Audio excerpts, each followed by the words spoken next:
constitution ate abamu bakigendereranga okujjawo emirembe nga constitution bagitoga okiraba nti tulina ekizibu ne ssemateeka teyaweereddwa test of time ebadde n'omukulembeze omukumala emyaka 4 naye ezeekyusibwa ng'ate abagikola bafunye consensus so kizibu kyamaanyi kino kyobuuzizza nze nkutegeeza nti mmanyi engeri gye bakola obutabanguko obaolaba sobola kati okuleetawo embeera ey'okuleetaeggwanga tukwatagana nga tugoberera ssemateeka kibadde kizibu kya Uganda ogigoberera ebbanga lyonna bannange bannayuganda bategeere nti senga twanyweza ssemateeka ne tugiwa ekitiibwa twandibadde kati tuli wala nnyo mwebale nnyo abakyali ekyamala ali mu 50 so kiraga nti no omuntu osobola okuyiga ku age yonna so age doesn't limit you from learning kiraze nti no n'okuyiga mu bintu by'obulamu wano osobola okwebetaninga ku age yonna okitegeera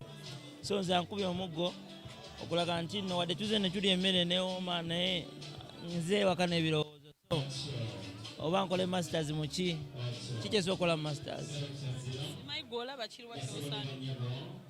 ngikole mu mafuta oba mu bwa pilot masters gikole muki no just message eriwo gyenjizemu nti no tusigale nga tuyiga kubanga omuntu ayongera okuyiga you become better nengeri gyokwatamu ebintu okitegeera kyolaba abantu abengedeyo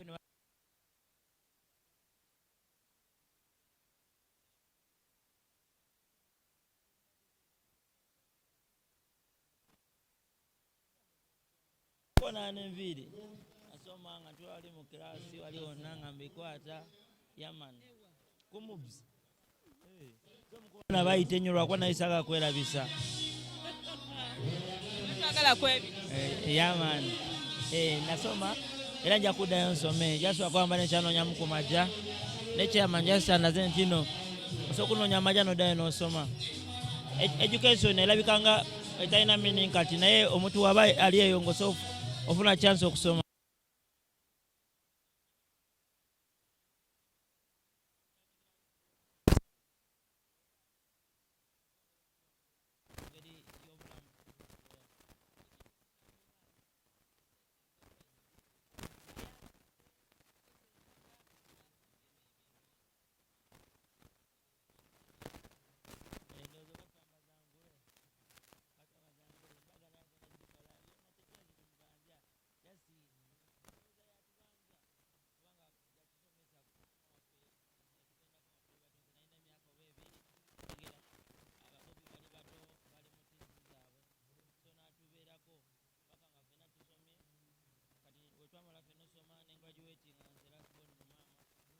addayo n'akola ki so yatubanja because ya sacrificing obuvubuka bwe fetubeere wano nga tuvimba ku kamera zammwe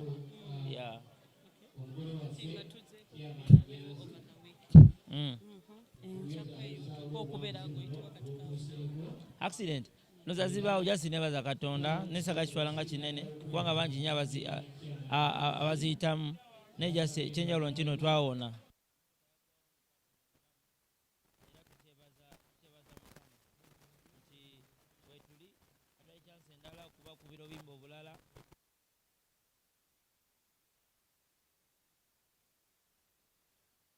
nansa nanga tugenda kireka anti ennaku zino tukuba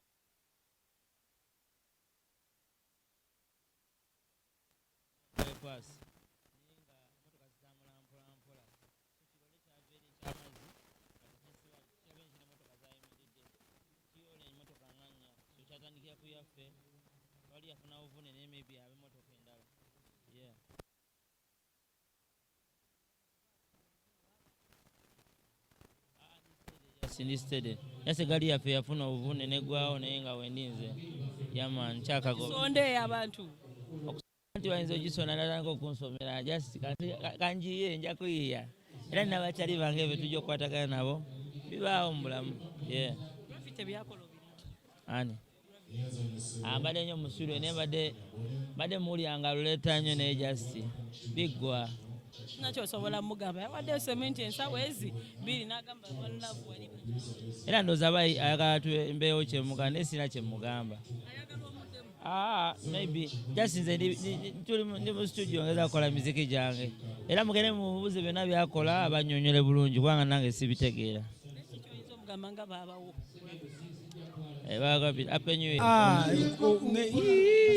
Tomanyi nti nazeeyo kusoma kati ate ngenda kubeera gwerinda kola wesirikire tebabuusa. Wazeeyo okusoma biki seberewa? Ojja biraba nga bantikkidde anti bituukirira bamaze okutikira bamaze okubisoma. Chairman Nyanzi bwe yabitukwe. Anti bagamba work in silence and let the success do the noise.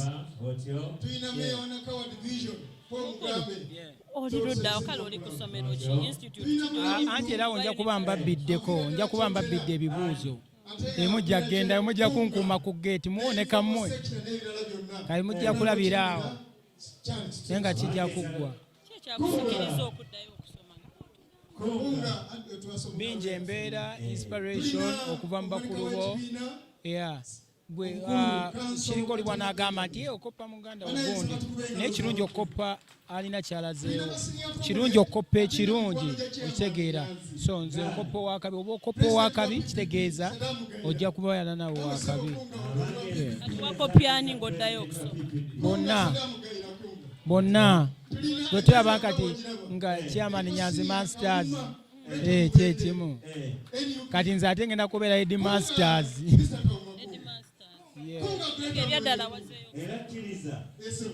Gwe tojja kunfuna naye gwe lindako nga nkuyise ku mukolo.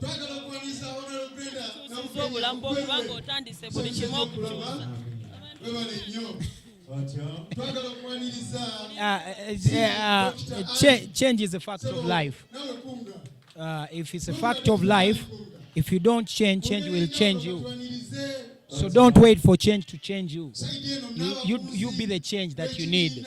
So bobo ina kyoyagala kikyuse tokkiriza kyo kikukyuse kubanga bwe kikukyusa kyo kiyinza okukyusa obubi ne bw'olaba ekirungi gwe kennyini beera okukyuka beera gwaba abeera enkyukakyuka kitegeera ndowooza.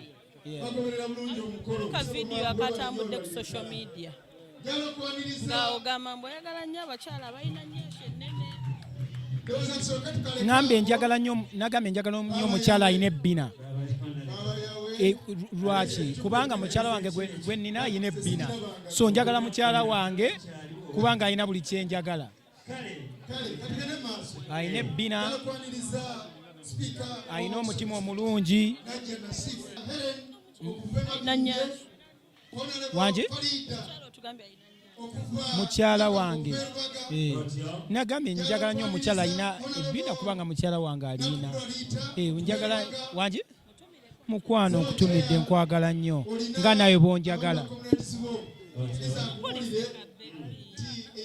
Ate nze kembeera nako kati gwe olina okukulisa nze mwebale kutusabira naye watusabira Katonda mulungi kubanga simanyi yansabira nakyansabira. Amiina simanyo bali bulungi ali bulungi bonna bali bulungi ne batooto. Oyo naye ekirala ekibuuzo naye yogera ebigattako wamumbuuzizza dda gamba obadde oyagala kwogera linnya ye mukyala wange ate olulabyeko mwegaana. We kati interview negenda kukoma wano. Kati interview egenda kukoma wano tandise okuva ku mulamwa. Chairman Nyanzi mwagala nnyo muganda waffe mukulu waffe ye first born waffe era tukkiriza nti kyakulabirako kirungi era abadde kyakulabirako kirungi. Tumwagala nnyo era tumwagaliza ebirungi. Abaddewo nnyo gye tuli nga tukula era ne bwe tukuze era n'asigala nga abadde mulungi. Kyakulabirako kirungi era nammwe mumulabireko era naffe mutulabireko nga bulijjo tuvaamu birungi byokka ebibi twasalawo tubiteeke side tusobole inspiringa before we expire. Amiina. Kongs Chairman Nyanzi. Komyawo interview wedde.